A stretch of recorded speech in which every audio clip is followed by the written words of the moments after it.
Mari memulai dengan ini. Revisi Undang-Undang KPK yang sekarang bukanlah upaya pertama melemahkan agenda pemberantasan korupsi. Manuver politik sering dilakukan para elit yang kepentingannya terganggu KPK. Koruptor memang tak pernah kehabisan cara, mereka tak pernah kehabisan jurus.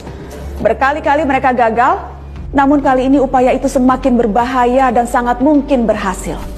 Proses revisi Undang-Undang KPK kali ini cacat secara prosedural. Dilakukan diam-diam dan tersembunyi tanpa melibatkan KPK sama sekali, apalagi mendengarkan khalayak. Bahkan dengan gagah DPR mengatakan kami tidak butuh masukan publik.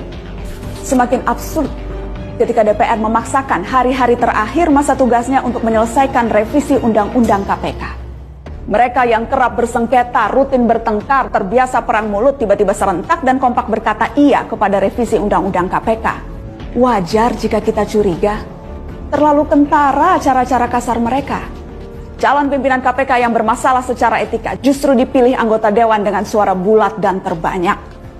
Kita menolak proses politik yang menggunakan format demokrasi namun sebenarnya untuk melindungi oligarki.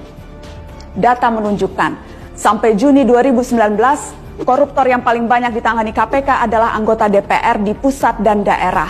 Jumlahnya sampai 255 perkara. Tercatat ada 130 kepala daerah, 6 pimpinan partai politik, 27 kepala lembaga atau kementerian terjerat kasus korupsi. Kebanyakan merupakan politisi. Ketika KPK sulit dibeli, pilihannya adalah dikebiri. Mirisnya lagi, kali ini upaya itu seperti direstui Presiden Jokowi. Ada banyak kesempatan yang dimiliki Presiden untuk menghentikan upaya pelemahan ini. Tapi kecewa yang akhirnya kita alami. Saat ini pimpinan KPK telah mengembalikan wewenang pemberantasan korupsi kepada Presiden RI. Beberapa pimpinan KPK juga telah mengundurkan diri.